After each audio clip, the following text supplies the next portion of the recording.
And all I want is a competitive team. Not for 7 weeks looking like jet lag at Cleveland Hopkins playing like shit.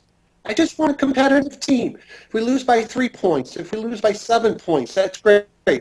Oh, and it'd be nice on those 9 sacks if we had Khalil Mack yesterday over here. That might have added another 3 or 4 to that total.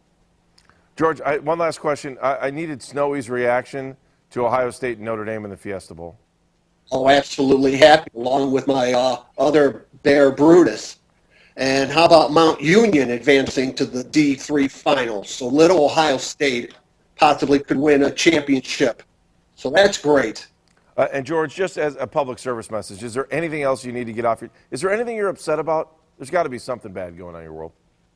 No, not really. I'm No? not really upset about anything right now. How about Ezekiel Elliott? Did he get robbed for not getting to go to the Heisman? Should he at least have been invited? Yes, he should have been invited, but someone brought up a good point. There are 900 Heisman Trophy voters. I think that's a little too many. All right, good enough. We'll talk about really that do. later. That's fucked up. That's got to be, someone's got to look at that and trim that down a little bit. Wait, And I think missed that. Christian What'd you say it was? McCaffrey's the one that got robbed because not everyone got a chance to see him because he's on the left coast. There you go. All right, thank you. You guys have a great fucking day, okay? There's your F-bomb, Andy. That's what you were wanting.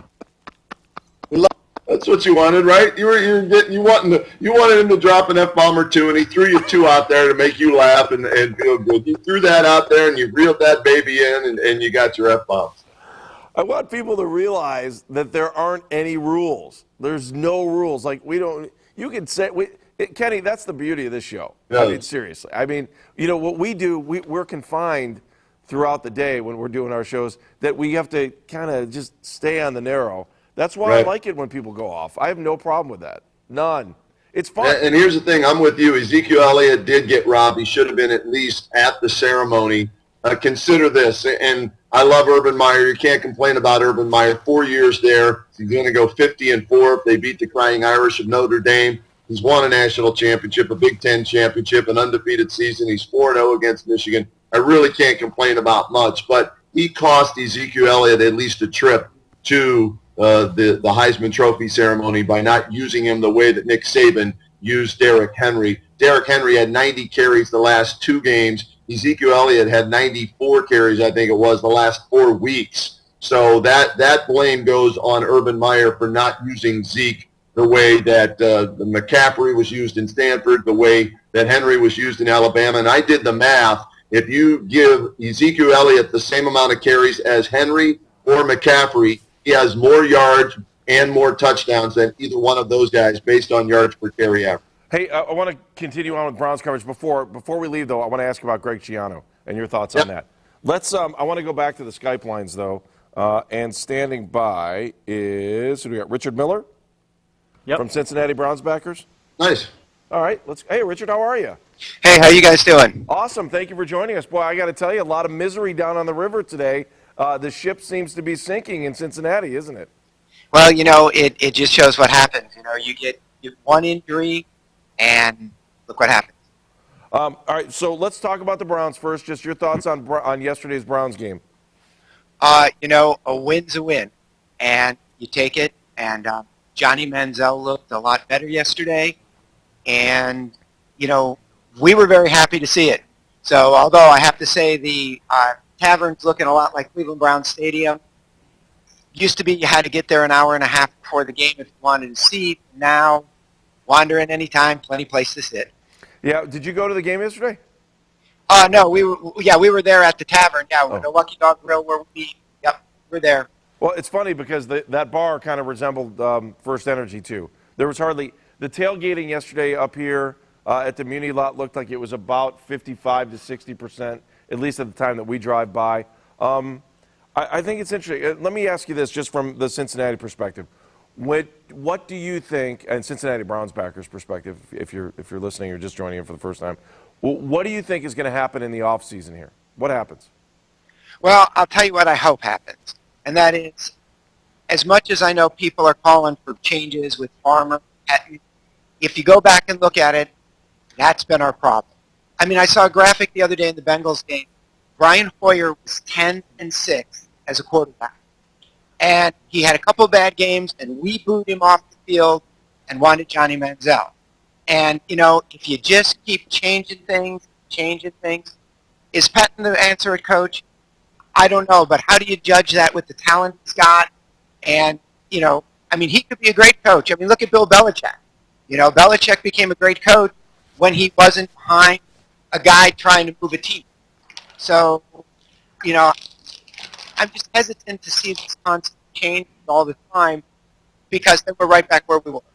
Hey, Richard, just quickly, Cincinnati Lucky Dogs Brown Backers group, you meet at the tavern. Tell everybody if they want to join your group, if they're watching here on the podcast or they're watching on the regular show. Sure. We meet at the Lucky Dog Grill.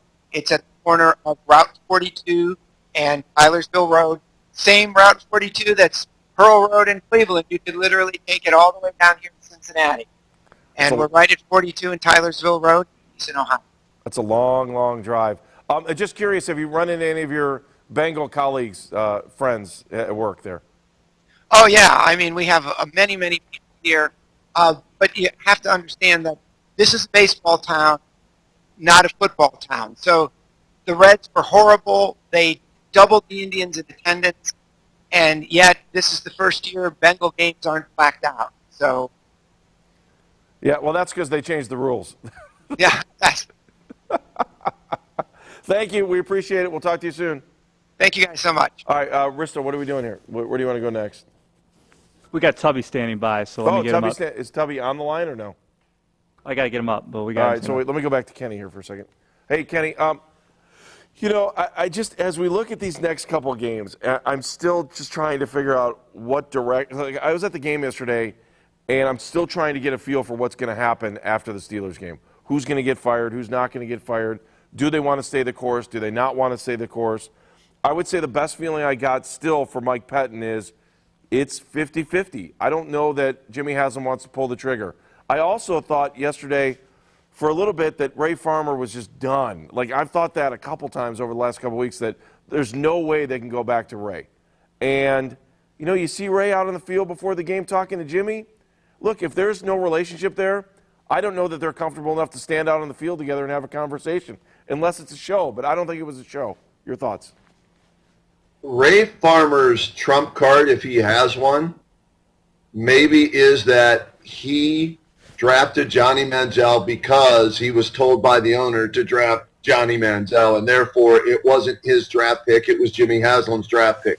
We don't know whether that's 100% true or not. We've heard rumblings about the bum on the streets, Jimmy Haslam picking him because what the bum said, and they told. So we don't know.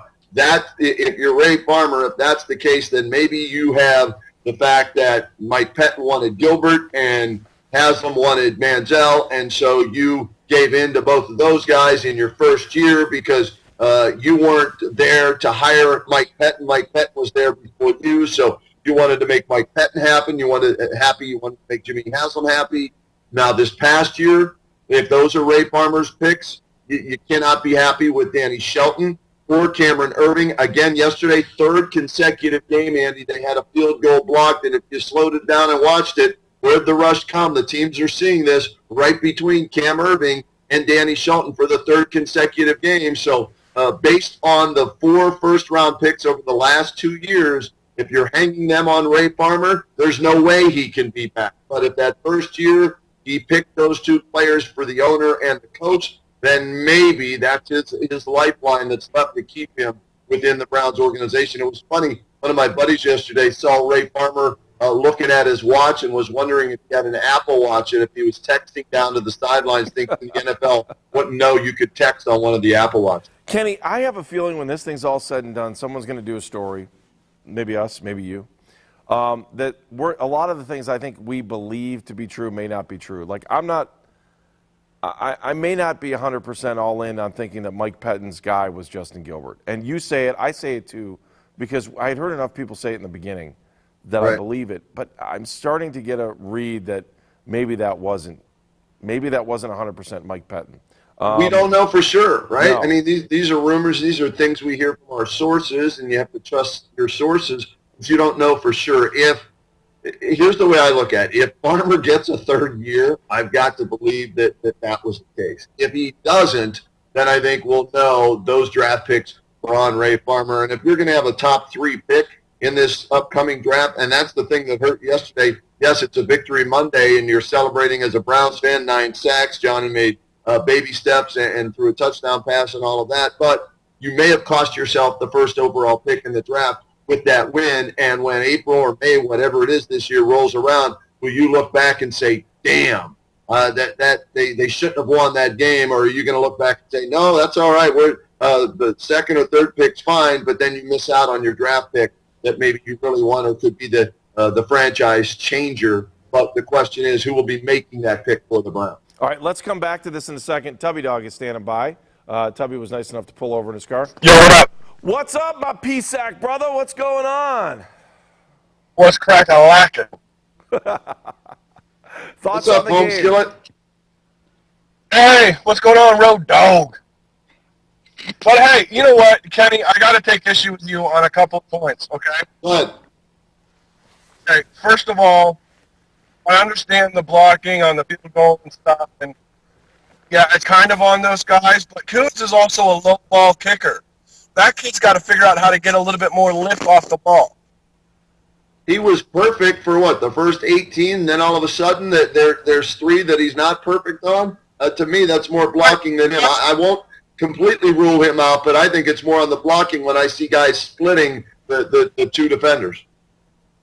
Right, I mean, I understand that, but I mean, if you watch his approach from previous games to this game, he changed something. It's all off. It's different. Tubby, are there a lot of low ball kickers in the PSAC or no? Say again? Are there a lot of low ball kickers in the PSAC, the conference that you cover? No, there's not a whole lot of low hanging balls in the PSAP. It's a difficulty. I think sometimes you get into a situation where you have a conference where a lot of the kickers, their trajectory is low, and I had heard before. With a lot of low balls. For some reason in Division 2, there's not a whole lot of low balls. There are more high balls in the PSAC. More high balls in the PSAC. I didn't realize that. Okay, well, now I feel I'm enlightened.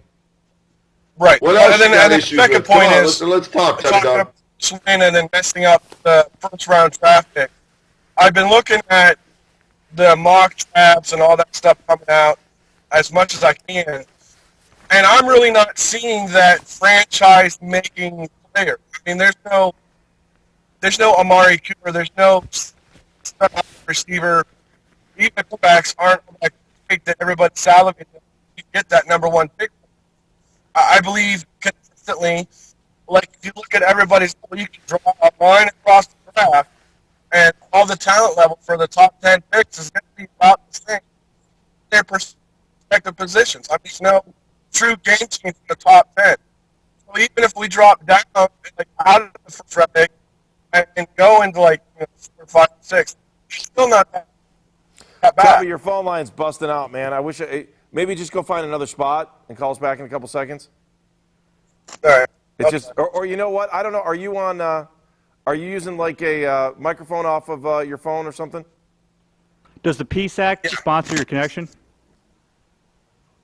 No, PSAC does not sponsor my connection. Oh, that's There better. we go. My connection is sponsored by GetGo.